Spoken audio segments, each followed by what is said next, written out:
Okay, so what I got here today is I got vegetable oil. This is like magic. So it looks like I got some blackberry splatter on that one. So what I'm gonna do is tonight I'm going on a midnight adventure, and it's almost 12 o'clock. 12 o'clock, almost 12:46. And so what I'm gonna do is I'm gonna go out there. So I've seen those girls coming in midnight. They're flying around. I've seen those girls coming in late. It's like, oh my gosh, what you doing out late? What, you have a curfew? It's like they're coming in really late. So I waited kind of late because I've seen them coming in so late. Doggone, it's like, did your mama tell you that bedtime is important? It's like, what? Well, yeah, by the way, my name is Jim Turner, and please subscribe, thumb up. That is so highly appreciated. And so, the last time I did this, I pulled out thousands of gnat hive beetles. And I mean that, they're so small, it look like they go right through your window screen. It's like those other gnats. I have a window screen. I have my windows open, in the summertime. I just see all these gnats come right through my screen, getting on anything that they can. In my windows, my mirrors in my bathroom, they're all over my mirrors. So I'm gonna go out and pull my midnight panel. This brush, I like this brush because what it does is it creates a lot of ruffles and ridges and mounds and hills, and so when those, because this is all going to soften up once it gets into that 90+ degree temperature. This is going to soften up, and it's going to be like putty. This is soft pudding, I guess, something. And I'll use that for later. And so I'm going to take this out, and then also what I'm going to do is I'm going to, after I get them pulling the old, putting in the new, I'll look for those hive beetles. I came up with a brush design to get in and get those hive beetles out. A few days back, I used my hand. I killed thousands. My hands got all black. And so I'll put this in my main hive. And then I'm going to take my swarmed hive. And I'm going to move that from the peach tree tonight.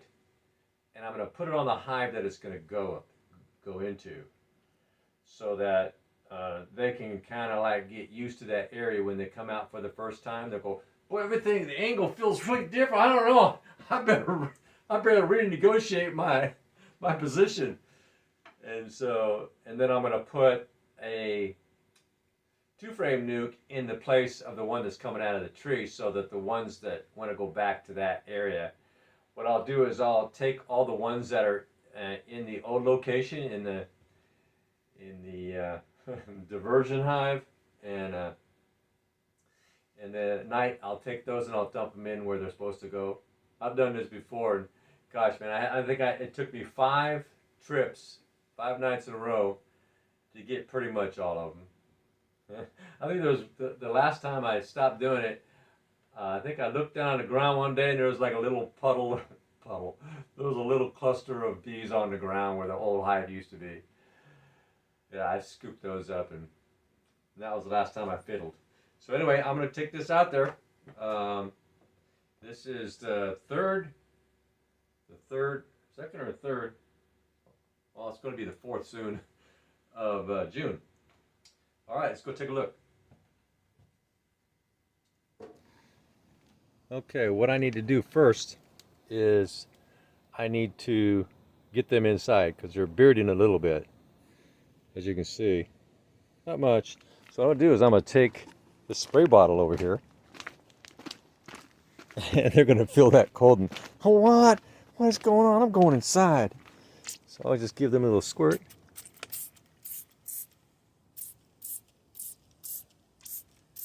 Get them to all go inside. And there they go. .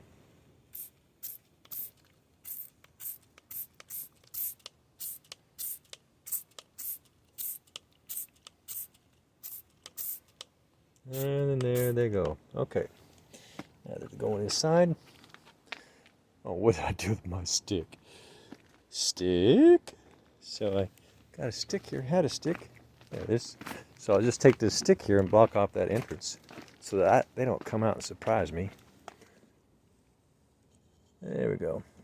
All right. So now I'm going to do, I think I'll do the same thing with that one up there. Get that one closed off because that one's coming down.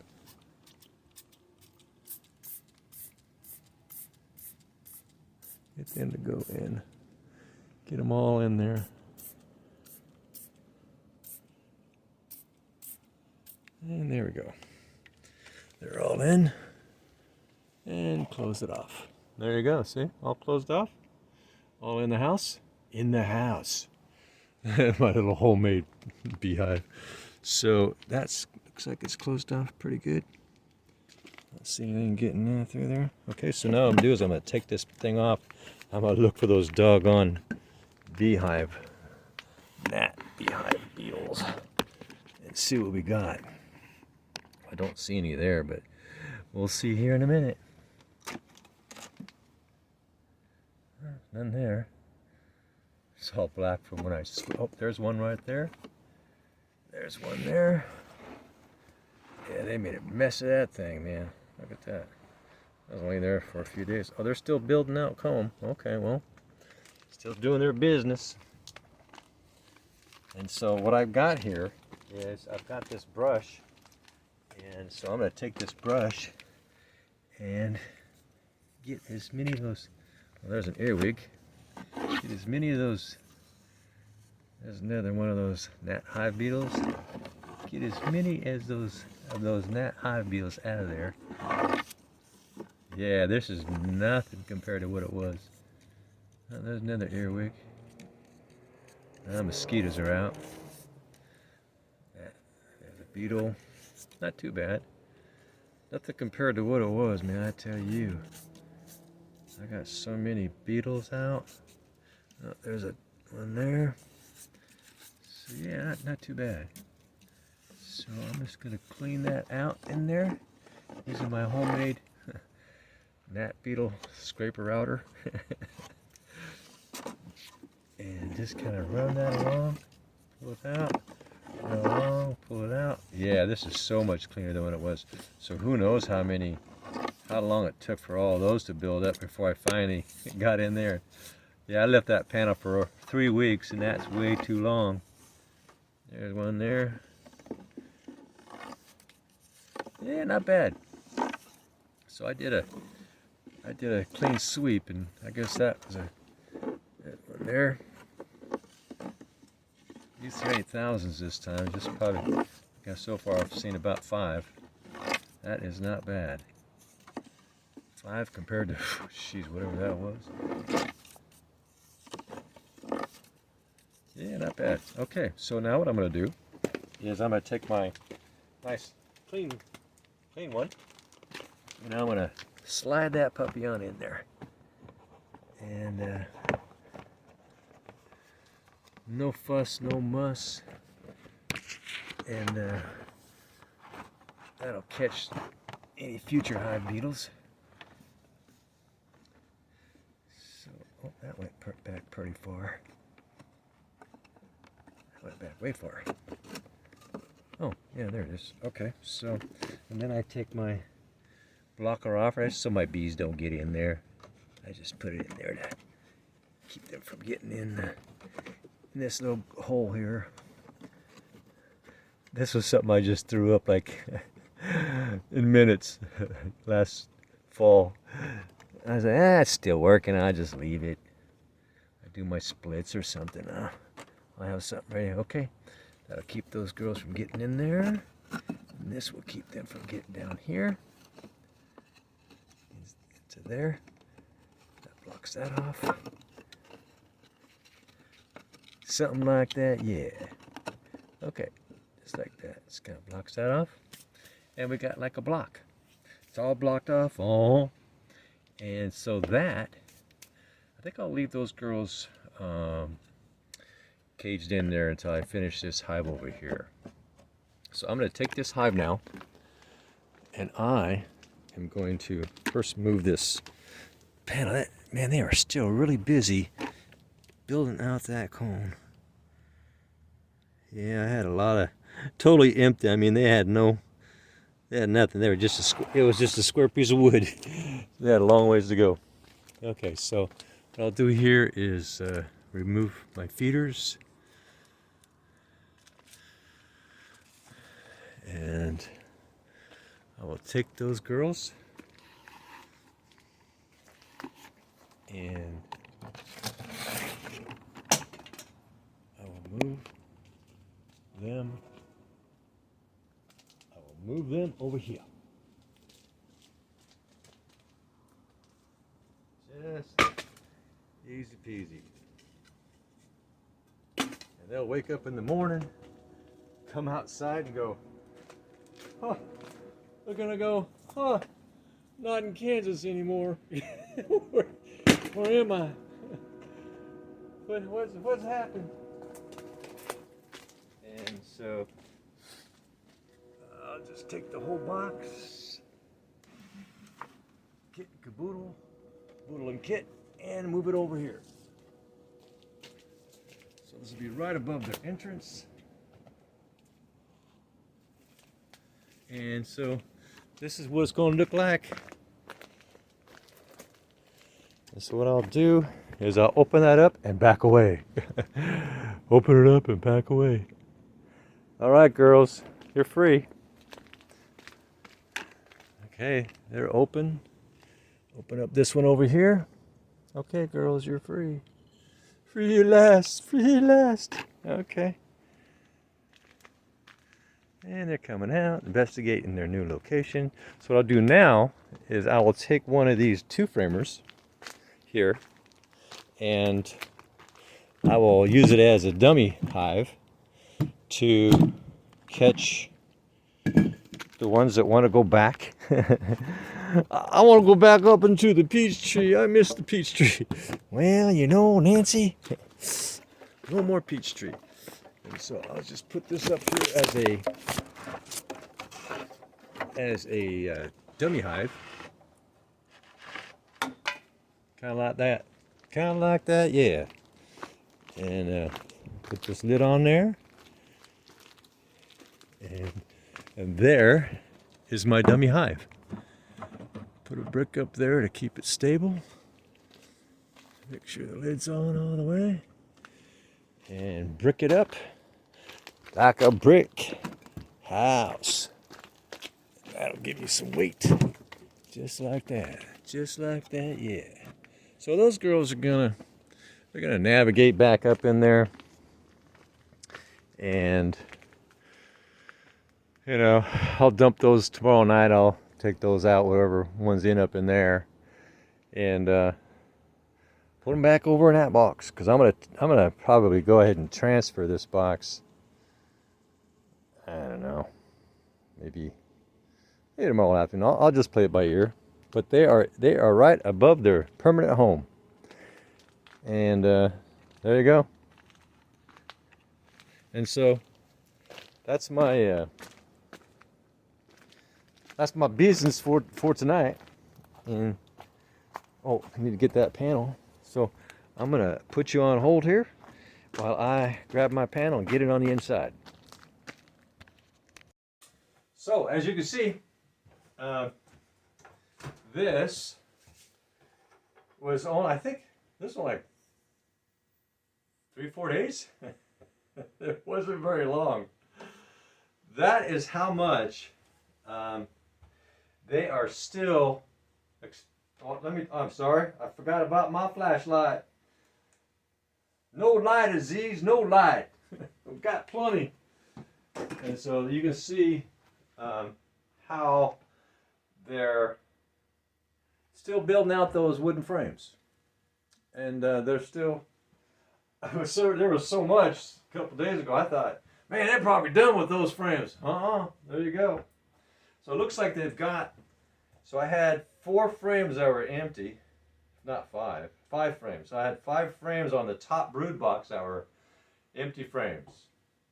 I don't even think I had any cone in the corners of those. I just built some frames in the correct dimensions, you know. I just set them in there. And this is what they're doing to them. Looks like they're getting wood chips too. They're taking wood, they're reforming the wood. I don't know, cleaning it, spit shining the wood. I don't know. That looks like wood chips. Go figure. So over here, you can see how all the frames, they've been built out for a while. When they were building out the frames that I put up there on the second brood box, this was, over here, it was really heavy during the winter, probably early spring, late winter. It was really heavy because they were starting to build out that top brood box frames because those were also empty. And so what they did is they built up on the left-hand side. She started laying eggs on that side, and they just slowly shifted over to the opposite side of that top second brood box. And they're almost done. This was all packed, so you can see how it looks here. A few days ago when I took it out, it was in there for 3 weeks. That's how it was all on these 3-4 lines, but it was thicker. So they're getting close to getting that all those frames all drawn out. They're really close. So this is all done now. This is all done. That's done all the way to there. It looks like they delayed a little spot over there. Likely they just finished that up last few days. And looks like they're finishing out that last frame on the end. This one looks like it's all done, drawn out. They're just tidying up the end part. And that's what's so cool about this observational panel. I don't have to dismantle my hive to see what's going on. Right? Here it is. This is how I dismantle my hive without dismantling it. And so what I've got here is a big magnifying glass, and what I do is I just kind of take a quick look just to see if I have a varroa mite cycle going on again. And that's too bad, you know, that the one downside about having that varroa mite or that observational panel in there is that they're walking along that screen, and sometimes their pollen on their legs will get caught, and they'll drop their pollen. And so the last inspection I did 5 days ago, I think it was, I seen one varroa mite, and it was alive. It was like scrambling around, trying to move around, and all the goop and it was kind of locked in place, and it looked like it was yelling, "Help! I can't get up!" You know, kind of like that. So, yeah, I see no evidence. Wow, no evidence of varroa mites. Because this is the time of year in June, starting in June, when most hives, I know a good percentage anyway, start to get that varroa mite cycle. And come like next month, it really starts to take off because of that varroa mite cycle starts to get established. And so I see not one single varroa mite. That is just unbelievable. Now, I just got this swarm that came in, so I don't know if they are infected or not. I'm just going to go with most likely. So once I get them on their cloth, I'm going to be throwing another one on their panel, one of these observational panels in theirs as well. It's all rigged up. So I'll make another podcast of how I rigged that up tomorrow. Yeah, look at that. Is so amazing. So let me show you. I'm going to show you what this looks like through this thing. Okay? All the goobly gunk and all the stuff that's down there. So, yeah, I would have to have my phone reversed. So let me see if I can get it lined up. So you can see all the stuff there. just all kinds of different things that are down there. That, I mean, if there was mites, you can see them. If there was varroa hive beetles, you can see them. And there really isn't. Actually, I don't even know if I saw any hive beetles on the panel, which is to say there was only a few that probably came in. They just never made it on the panel. Yeah, I don't see nothing. You see anything? Send me a comment. Let me know if you've seen anything. Okay. Well, there you go. Clean, clean as a whistle. I've never seen that. Not this time of year. Not any time, actually. I think when I got my first bees, they were already infected. Whoever I got them from, I don't remember where they got them from. I picked them up locally, and they got them from somebody else. But the first time, there's a wax moth larvae. I didn't know they crawl. Did you know wax moth larvae crawl? There it goes, right there. It's alive, it's alive. Where are you going? So what they're doing is the wax moth probably got, the wax moth probably was in there, you know, making a home while they were not occupying that area of the hive. Oh, I think I killed it. Oh, you can see its head right there, little red dot right there. Looks like it's in trouble. Well, I'll put it down that disposal. It'll be safe there.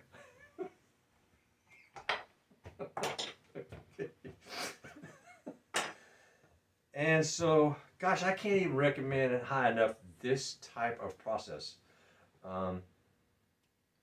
It's so simple. Once you know, I took out the time and the effort and the concept and put it all together, and I started seeing other things that it does without thinking about it at the time. I was just focused on one thing and one thing only when I came up with this design, and that was the mites. Trap, trap, trap. And then I started seeing other things that I didn't think about that this panel was good for. And I'm sure there's more. I just haven't. I got 5 things now.